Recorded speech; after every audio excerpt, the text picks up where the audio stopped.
భారతదేశంలోని ఆదివాసీ ప్రాంతాల మీద చాలా పెద్ద ఎత్తున సైనిక చర్యలకు పాల్పడుతున్న విషయం ప్రజలందరూ గమనిస్తున్నారు. గత సంవత్సరం జనవరి 1 నుంచి ఈరోజు వరకు, అంటే మొన్న 3 రోజుల కిందటి వరకు ఆపరేషన్ అగార్ అనే పేరుతో వందలాది మంది ఆదివాసుల్ని కేంద్ర ప్రభుత్వం హత్య చేసింది. దేశ సరిహద్దుల్లో ఉండవలసిన సైనిక బలగాల దగ్గర నుంచి అనేక రకాల సైనిక బలగాలను వెనకారణ్య ప్రాంతంలో మోహరించి ఈ హత్యాకాండ పాల్గొన్నారు. వాళ్ళు చాలా స్పష్టంగా ప్రభుత్వం ఏం చెప్తున్నది అంటే, ఆదివాసీ ప్రాంతాల నుంచి ఆదివాసులను ఖాళీ చేయిస్తారు, ఆదివాసీ ప్రాంతాలను అభివృద్ధి చేయడంలో భాగంగా అక్కడ ఉండే సహజ సంపదల్ని కార్పొరేట్లకు ఇవ్వడంలో భాగంగా ఆదివాసులను నుంచి వేటలోకి చేస్తాం, లేకపోతే చంపేస్తాం. ఈ వరకు ఇది అంతిమ యుద్ధం అని వాళ్ళు ప్రకటించారు. అంటే ఈ చివరి యుద్ధం ఇది. నిజానికి ఆదివాసుల మీద ఆపరేషన్ కగార్ కంటే చాలా ముందు నుంచి కూడా చాలా ఆందోళనలు జరిగాయి. ఇప్పుడు తెలంగాణలో, ఆంధ్రప్రదేశ్లో ఆదివాసీ హక్కుల సంఘీభావ వేదిక అనేసి ఒక వేదిక ఏర్పడింది. ప్రజాస్వామికవాదులతోటి, వేరు ప్రజా సంఘాలతోటి, రాజకీయ పార్టీలతోటి. దానికి సంబంధించిన ఒక సమావేశం ఇక్కడ ఈరోజు ఏర్పాటు చేశాం.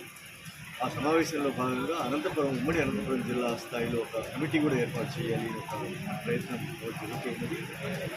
ఈ సందర్భంలో మేము చెప్పదలుచుకున్నది ఏమిటంటే, ఆదివాసుల్ని చంపేయడము లేదా ఆదివాసుల పోరాటాలు అనేవి వాళ్ళకు సంబంధించిన విషయం మాత్రమే, అది వాళ్ళ కష్టం మాత్రమేనా, వాళ్ళ సమస్య మాత్రమేనా అని ఆలోచించాలి అనేసి ఈ సమాజానికి గుర్తించేది. ఎందుకంటే ఆదివాసులు అడవులను, పర్యావరణాన్ని, ప్రకృతిని, సహజ సంపదను కాపాడుతున్నారు.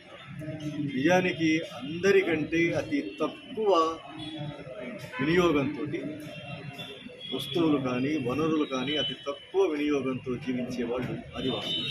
వాళ్ళు సంపదలకు వాళ్ళు రక్షకులు. వాళ్ళు అయితే ఆదివాసీ ప్రాంతాలలోకి ప్రభుత్వం వెళ్ళడానికి కూడా వీల్లేదు. ప్రభుత్వం వెళ్ళి తన ఇష్టం వచ్చినట్టుగా అక్కడ అభివృద్ధి కార్యక్రమాలు చేయడానికి, లేకుంటే అక్కడ ఉండే సంపదని అదానీకు, అంబానీకి కట్టబెట్టడానికి రాజ్యాంగం ప్రకారమే హక్కు కూడా లేదు. ఆదివాసీ ప్రాంతాల్లో ఉన్నటువంటి సంపదకు, ఆదివాసుల హక్కులకు ప్రభుత్వం కేవలం ఒక బాధ్యతాయుతమైన ఒక రక్షణదారుగా మాత్రమే ఉండాలి. కానీ తనకు లేని అధికారాన్ని చెలాయించి తనది కానిటువంటి సంపదను, ఈ దేశ ప్రజలందరికీ వర్తించవలసినటువంటి సహజ సంపదను ఒక్కరికో ఇద్దరికో కట్టబెట్టడానికి కేంద్రంలోని నరేంద్ర మోడీ ప్రభుత్వం ప్రయత్నం చేస్తున్నారు.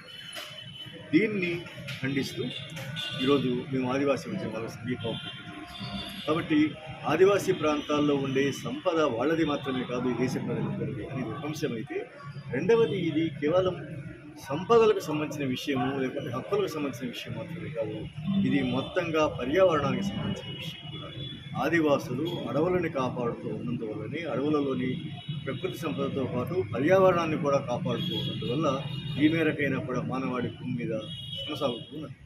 ఈరోజు వాళ్ళు అడవుల్లో నుంచి ఆదివాసులందరినీ చంపివేసి కానీ, కగారు పేరుతోటి, లేదా అక్కడి నుంచి బయటికి పంపించి కానీ, అక్కడ కార్పొరేట్లకు ఆ ప్రాంతాన్ని అంతా కట్టబెట్టి వచ్చే ఇబ్బంది ఏమిటి అంటే, కార్పొరేట్లకు లాభాలు తప్ప మానవ జీవితం పట్ల కానీ, దేశ ప్రజల పట్ల కానీ, పౌరుల పట్ల కానీ, ప్రకృతి పట్ల కానీ బాధ్యత లేనటువంటి ఒక దుర్మార్గమైన, పాశవికమైనటువంటి శక్తి అది కార్పొరేట్ శక్తి అనేసి పెట్టుబడిదారి విధానంలో అన్నట్టు.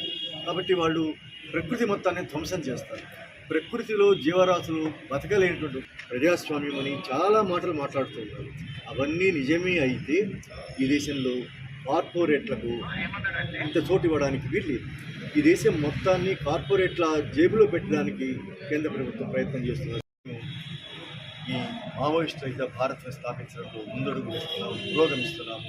2026 మార్చి చివరి నాటికి ఈ దేశాన్ని మావోయిస్ట్ రహిత భారత్గా మారుస్తున్నామని ఆయన ప్రతిజ్ఞ చేస్తున్నారు. మేము అనడం ఏమిటి అంటే, మావోయిస్ట్ రహిత భారత్గా మార్చడము అనేది బహుశా ప్రభుత్వానికి సాధ్యమవుతుందో లేదో కానీ, ఈ దేశాన్ని ఆదివాసీ రహిత భారత్గా మార్చడానికైతే వాళ్ళు ప్రయత్నం చేస్తున్నారు. దేనికి మావోయిస్ట్ రహిత భారత్గా వాళ్ళు మార్చలేరు అని చెప్తున్నానంటే, నేను గత 50 ఏళ్ల కాలంలో మావోయిస్టు ఉద్యమం, లేదా పాత పీపుల్స్ వార్ ఉద్యమం, పాత ఎంసీసీ ఉద్యమం, ఇట్లాంటి అనేక అనుభవాలు గడించింది. బహుశా ప్రతి ప్రభుత్వము కూడా, ఆయా రాష్ట్ర ప్రభుత్వాలు, కేంద్రంలో వచ్చిన ప్రభుత్వాలు కొన్ని డజన్ల సార్లు ఇట్లాంటి గడువులు పెట్టారు. ఈ ఏడాదిలోపు మావోయిస్టు ఉద్యమాన్ని నిర్మూలిస్తాము.